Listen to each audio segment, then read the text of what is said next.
తాకట్లో ఉన్న మీ బంగారాన్ని విడిపించి ఆ రోజు ఆన్లైన్ రేటుకి కొంటాం. Sharma gold company. నమస్కారం, నేను గీతాంజలి. మీరు చూస్తున్నారు సుమన్ టీవీ. దాదాపుగా 400 సంవత్సరాల పైచిలుకు చరిత్ర కలిగినటువంటి ఈ ప్రభల తీర్థం కనుమ రోజున, అంటే భోగి, సంక్రాంతి, కనుమ 3 రోజులు పెద్ద పండుగ మనం నిర్వహించుకుంటాం కదా, అలా వచ్చే కనుమ రోజున కోనసీమ జిల్లాలోని జగ్గన్న తోటలో ఎంతో వైభవంగా జరుపుతారండి. ఏకాదశి రుద్రులు ఒకే చోట కొలువై భక్తులకు దర్శనమిచ్చేటువంటి అద్భుతమైన ఘట్టం ప్రభల తీర్థం. రాష్ట్రంలోనే విశిష్టమైన వేడుకగా పేరుగాంచినటువంటి ఈ ప్రభల తీర్థానికి ఎన్నో ఏళ్ల చారిత్రక నేపథ్యం ఉందండి. తెలుసుకుందాం ఆ వివరాలు. ఇంతకీ ప్రభలంటే ఏంటి? ఉభయ గోదావరి జిల్లాలు, కొల్లేరు పరిసర ప్రాంతాల్లో ఉండే కొన్ని కృష్ణా జిల్లా గ్రామాల్లో జరిగే సంక్రాంతి సంబరాలప్పుడు వెదురు బొంగుల్ని, టేకు చెక్కల్ని నారతాళ్లతో కట్టి దానికి రంగురంగుల బట్టలు తొడిగి శివుడి పటాలతో, పూలదండలతో, నెమలి పించాలతో ఇలా రకరకాలుగా అలంకరించి మేళతాళాలతో ఆడంబరంగా చిందులు వేస్తూ ఊరేగించి శివాలయాల వద్దకు తీసుకువచ్చి చేతికందిన పంటతో కొంత భాగాన్ని గుడికి కానుకగా ఇస్తూ ఉంటారు. ఇది ఎవరి ఆనవాయితీని బట్టి వారు నిర్వహిస్తూ ఉంటారు. ఆ ప్రభలను శివరూపంగా భావిస్తారు. కోనసీమ జిల్లాలోని జగ్గన్న తోటలోనే ఎందుకు ఈ కార్యక్రమం నిర్వహిస్తారో తెలుసా? ఎందుకంటే ఉభయ గోదావరి జిల్లాల్లో సంబరాల్ని, జాతరల్ని తీర్థం అని అంటారు. ఎందుకంటే ఈ తీర్థం జరిగేది ఏ గుడి వద్ద కాదు. ఇది జరిగేది మొసళ్ళపల్లి అనే ఊళ్ళో జగ్గన్న తోట అని పిలిచే ఓ కొబ్బరి తోటలో. ఆ తోటలో ఏ దేవాలయము ఉండదు. కేవలం కొబ్బరి చెట్లు, చుట్టూ వరి పొలాలే ఉంటాయి.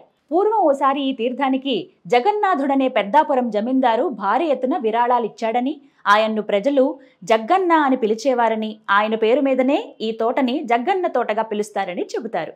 లోక కళ్యాణార్థం ప్రతి ఏటా కనుమ రోజున ఏకాదశ రుద్రులు ఈ జగ్గన్న తోటలో సమావేశమవుతారని ప్రతీతి.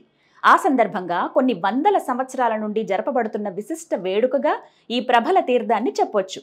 కోనసీమ ప్రజలు సంస్కృతి, సాంప్రదాయాలను తేటతెల్లం చేస్తూ ఈ వేడుకను జగ్గన్న తోటలో నిర్వహించడం ఓ ఆనవాయితీగా వస్తుంది. దేశంలో ఎక్కడా లేని విధంగా ఏకాదశ రుద్రులు అని పిలువబడే 11 శివరూపాలు 11 ఊళ్ల నుంచి కనుమ రోజున ఒకే చోటికి తరలివస్తారు. ఏకాదశ రుద్రుల అసలు ఎవరి 11 మంది రుద్రులు?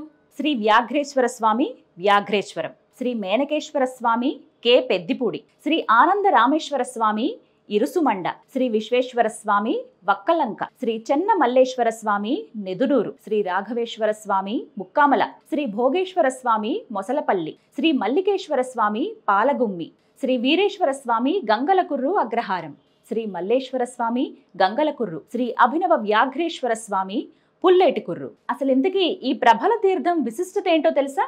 ఈ ఉత్సవం జరిగేది మొసలపల్లిలో ఉన్నటువంటి తోటలో కాబట్టి ఆ ఊరి రుద్రుడైన భోగేశ్వరుడు మిగతా ఊళ్ల నుంచి వచ్చే రుద్రులకు ఆతిథ్యం ఇస్తాడు. ఈ సమావేశానికి వ్యాఘ్రేశ్వరుడు అధ్యక్షత వహిస్తాడు. అంచేత వ్యాఘ్రేశ్వరుడి ప్రభ తోటలోకి ప్రవేశించగానే మిగతా రుద్రులందరూ గౌరవ సూచకంగా లేచి నిలబడతారట. అందుకని భక్తులు ప్రభలన్నింటినీ హరహర శరభ శరభ అంటూ ఒకేసారి పైకి లేపుతారు. అందరికంటే ఆలస్యంగా గంగలకుర్రు అగ్రహారపు వీరేశ్వరుడు సమావేశానికి వస్తాడు. ఈయన ప్రభ వచ్చే దారిలో కౌశికీ నదిని దాటుతూ రావాల్సి ఉంటుంది. ఆ నదిని దాటించే దృశ్యం నయనానందకరంగా ఉంటుందని చెబుతారు. ఈ వీరేశ్వర రుద్రుడు వచ్చేసరికి సాయంత్రం అవుతుంది. ఈ రుద్రుడి ప్రభ తోటకు చేరిన కొద్దిసేపటికి ఉత్సవం ముగుస్తుంది. రుద్రులందరూ ప్రభల మీద తమ తమ గ్రామాలకు చేరుకుంటారు. ఈ ఉత్సవాన్ని ఎంతో వైభవంగా నిర్వహిస్తారు. ప్రతి సంవత్సరం ఈ ఉత్సవాన్ని చూసేందుకు వేలల్లో భక్తులు అక్కడికి విచ్చేస్తారండి. విన్నారుగా, ఇది కోనసీమ జిల్లా జగ్గన్న తోటలో జరిగేటువంటి ప్రభల తీర్థం విశేషాలు. నమస్కారం.